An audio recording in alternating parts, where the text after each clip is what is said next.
Bueno, vamos a hablar un poco de la emoción en la escritura, en la lectura y en el aprendizaje en general. ¿A qué viene este video? Fui a rendir hace poco la última materia de la carrera que yo estaba estudiando y me fue bien, pero cuando yo terminé la exposición, fui con un PowerPoint, toda la historia. Cuando termino de rendir, la profesora me dice, ¿por qué en tu trabajo escrito no se nota lo emocional que sí se nota en lo oral, cuando vos estás exponiendo el trabajo? El eje principal de tu trabajo es la emoción y no se ve en el escrito. Fue una puñalada, o sea, me hizo bien y me hizo mal al mismo tiempo, porque yo siempre pensé que me expresaba muchísimo mejor en lo escrito que en lo oral. Yo siento que esto sucedió por varias razones. La primera, porque estoy muy acostumbrada a que la academia rechace toda forma de expresión o de acercamiento con la emoción.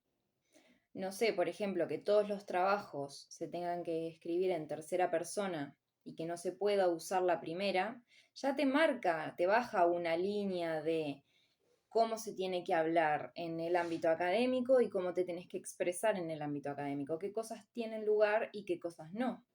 Hace poco no, hace unos años, hice un taller con Emiliano Gullo, que es un periodista, era sobre periodismo del yo. Y hablaba de que los textos que empiezan desde el yo tienen que usarlo como una herramienta para generar algo o para llegar a algo que lo trascienda. Entonces, el efecto que se busca usando la primera persona en este tipo de textos es generar empatía. O sea, vos te acercás más al texto cuando está escrito en primera persona que en tercera, porque la tercera persona genera lejanía. Entonces, ponía el ejemplo de un texto que empezaba hablando de que, por ejemplo, yo soy celíaca y voy a una panadería y no encuentro nada que yo pueda comer. Entonces, yo puedo empezar la historia desde esa anécdota que genera una empatía en el otro para después hablar sobre un tema que interpela a muchos en la sociedad, que es la celiaquía.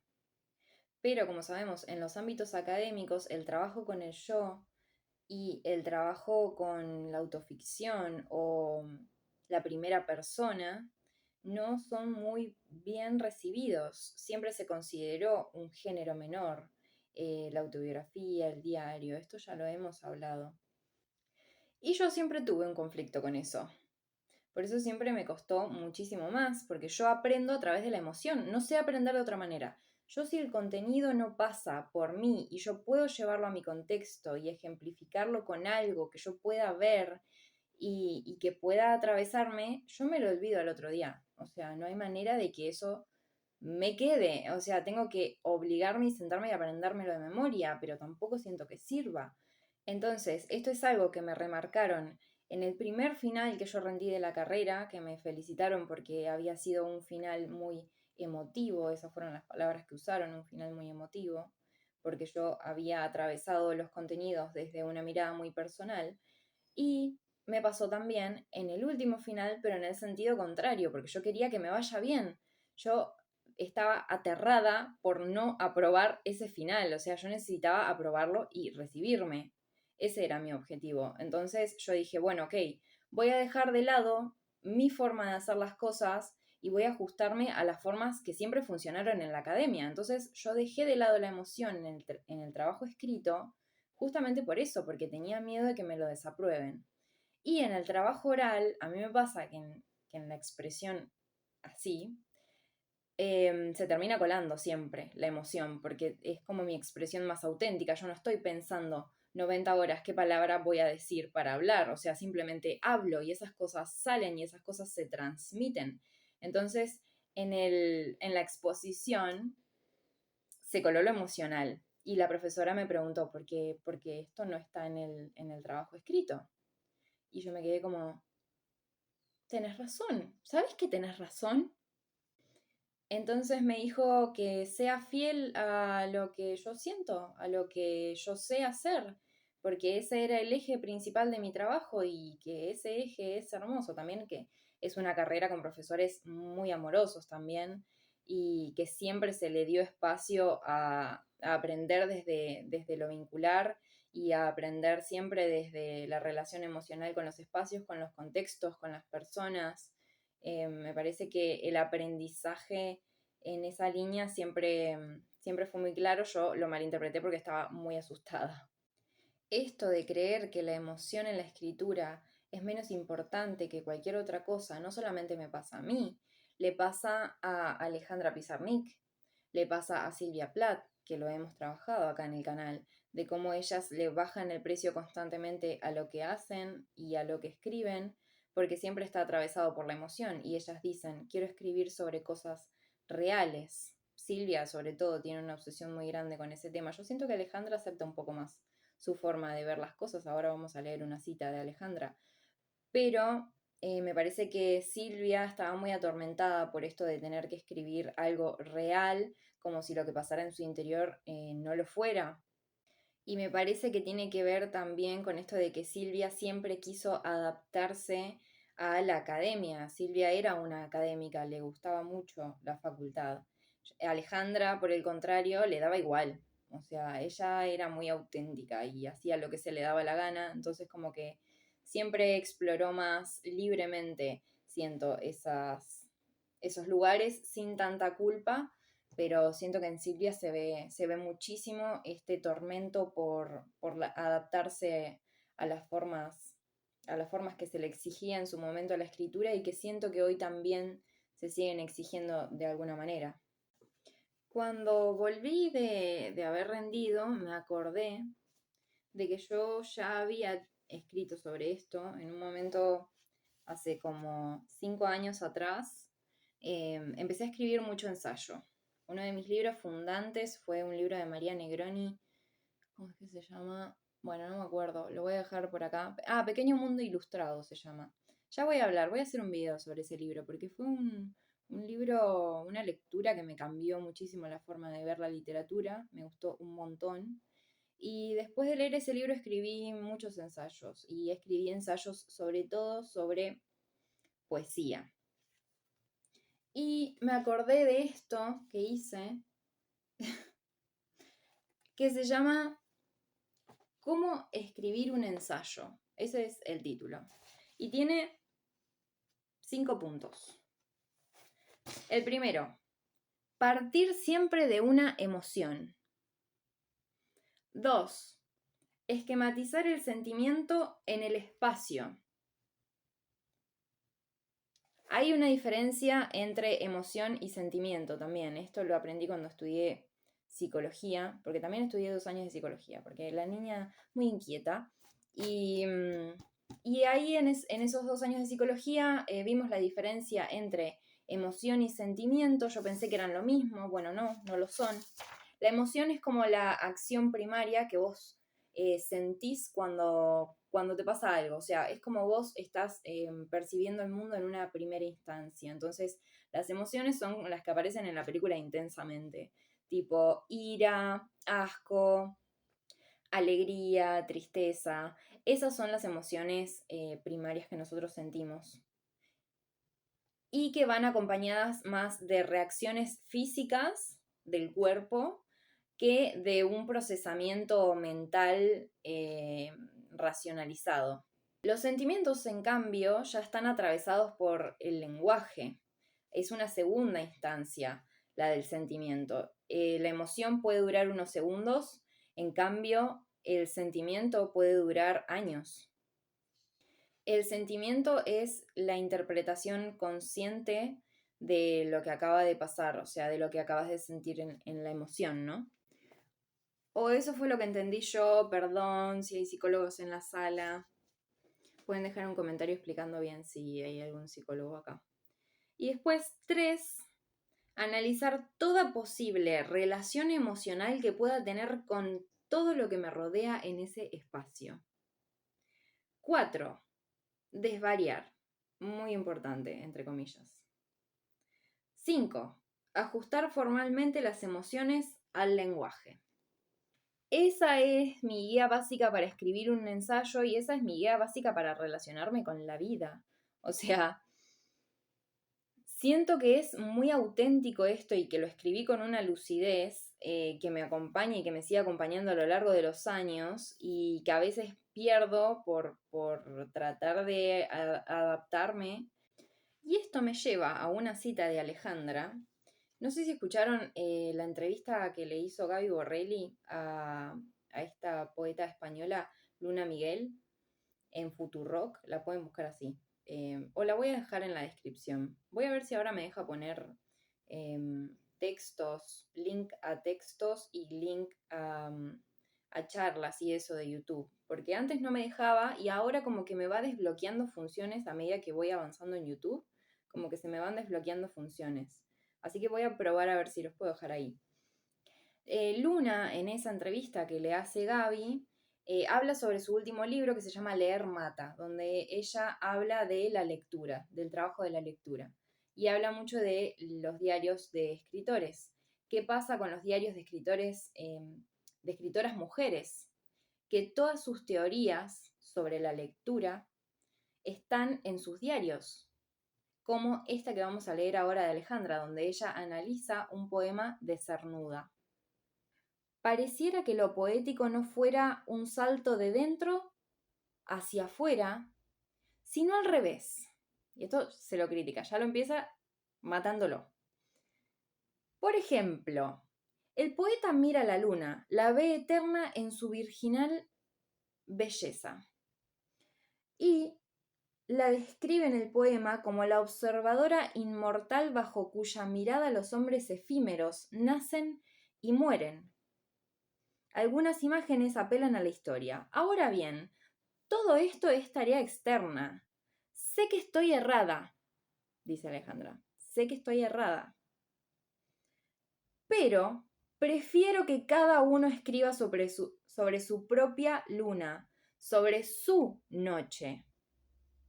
O que se introduzca dentro de la luna, como Rilke. En suma, que no se describa la realidad visible sin haberla transmutado antes, o sustituido, o hecho caso omiso de ella. Entonces, Alejandra, ¿qué dice acá? No me interesa que me describas la luna. Yo quiero que me hables de tu luna. ¿Qué luna estás viendo vos? ¿Qué te está produciendo esa luna que vos estás viendo? El poeta también está muy atravesado por su vida interior. Tiene una necesidad muy grande de expresar lo que le pasa. Y el poeta también es un muy buen observador del mundo, observador de los detalles. Y los detalles hablan de cómo vos mirás el mundo. Como dice Alejandra, una mirada desde la alcantarilla es una visión del mundo. Hay un texto que leí hace poco, que les recomiendo un montón, que se llama Sobre la emoción en el poema. Es de Alicia Genovese, una poeta argentina. Les voy a dejar el link para que pasen a buscarlo, a leerlo. No está completo, creo, para descargar, o por ahí lo pueden encontrar, pero les voy a dejar una revista, lo subió por la mitad, creo, y es muy interesante para leer. Ella en este texto dice, ese objeto, como por ejemplo la luna, al incorporarse a partir del vínculo que establece el sujeto de la percepción, se desplaza de su estar ahí, de su pura materia inerte. Cuando la imagen no está orientada por un affectus, o sea, por el afecto, por la emoción, permanece en lo literal sin desplazarse, es inmóvil, seca, mera descripción desconectada. Entonces, en el arte, cuando nos vinculamos desde la emoción, nosotros estamos transmutando la realidad, dice Alejandra, y yo estoy muy de acuerdo con ella. No es la realidad per se, no es algo que objetivamente está existiendo, sino que existe en la medida en que se relaciona con nosotros y en la medida en que nosotros generamos una mirada sobre eso. Estamos transformando la realidad constantemente. Por eso yo no concibo que me den un texto en la facultad y no poder transmutarlo. Yo siento que si me dan un texto y yo repito lo que el texto dice, es como si el texto viniera y rebotara en mí, como si no pasara por mí. Y a mí me parece que cuando aprendemos desde la emoción, ese texto entra y se transforma en una mirada del mundo. Por eso me desespera a veces el tema de cómo se deja de lado o se dejó durante tantos años de lado el aprender desde el afecto y desde la emoción. Porque dice también acá Alicia en este texto que el poema, así como todo en la vida, no es una información que recibimos como lectores. Acá está hablando de la función de la lectura. El poema no es información que recibimos, sino que es una experiencia de afecto. El poema se transforma en una experiencia cuando pasa por la emoción. Les voy a leer un poema de Melina Alexia Barnaboglou, se llama Por mano propia.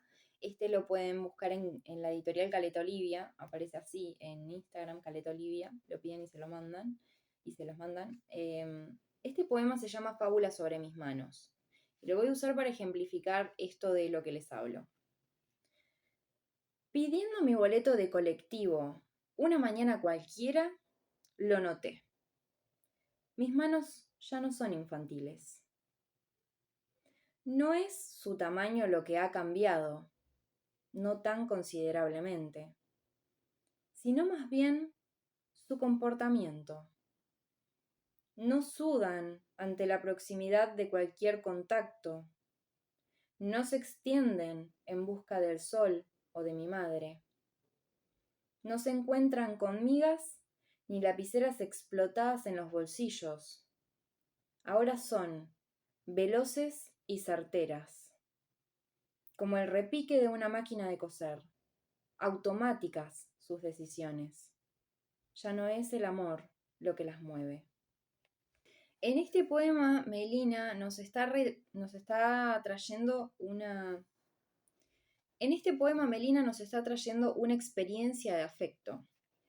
No es lo mismo que Melina diga, la vida adulta está siendo muy difícil, a que nos muestre y nos traiga una experiencia a través de la cual nosotros nos damos cuenta de que ella cambió, de que ya no es la misma la protagonista de este poema.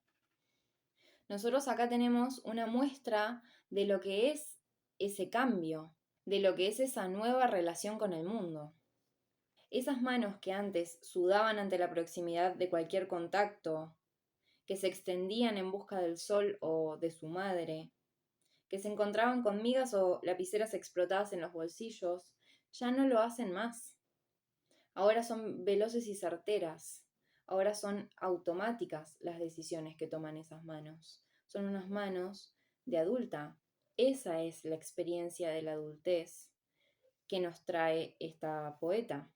Escuché a Dárgelos en una entrevista en el documental Una historia de rock en tiempos convulsos, el documental de Jessico, que está en YouTube también, decir que en la vida, cuando le pasa algo, él tiene que sentarse y reconstruir el efecto, no lo que vio.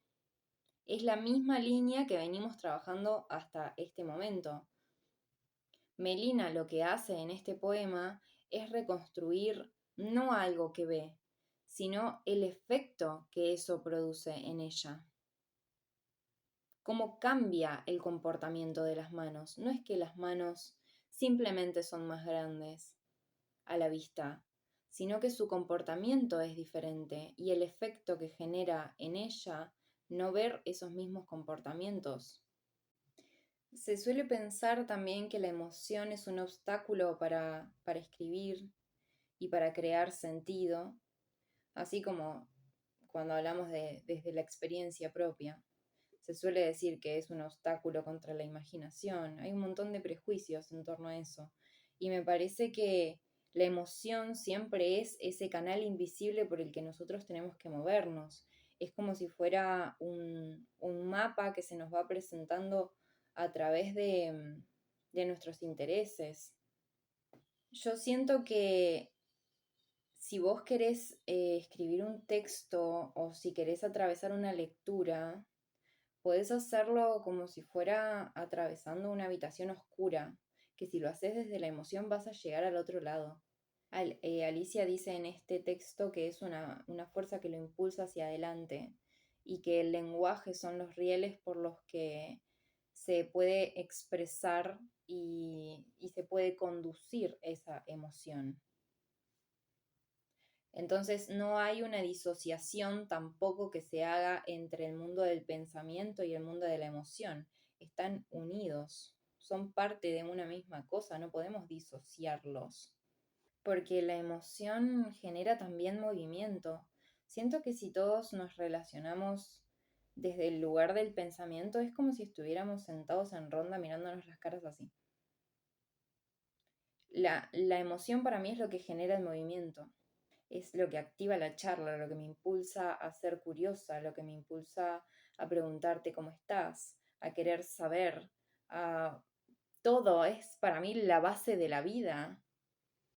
¿Se acuerdan que leímos recién esta teoría que había hecho yo de cómo escribir un ensayo? Y decía, el primer punto era partir siempre de una emoción para después ver cómo yo me estoy relacionando con el espacio. Bueno, el último punto, el 5, decía ajustar formalmente las emociones al lenguaje. Con esto yo me refería a que el pensamiento no está disociado de la emoción, que el pensamiento es el canal por el que la emoción va a tomar forma. La emoción, para traducirse en sentimiento, tiene que pasar sí o sí por el lenguaje, tiene que pasar por el artificio también. Entonces, pensar de qué forma nosotros vamos a comunicar esa emoción. Porque en una primera instancia tenemos el texto más visceral que después nosotros tenemos que trabajar, porque hay un trabajo que se hace también con el lenguaje, donde pulimos de la mejor manera esas formas de comunicar, porque la escritura tampoco tiene que ser catártica. En una primera instancia perfectamente puede serlo.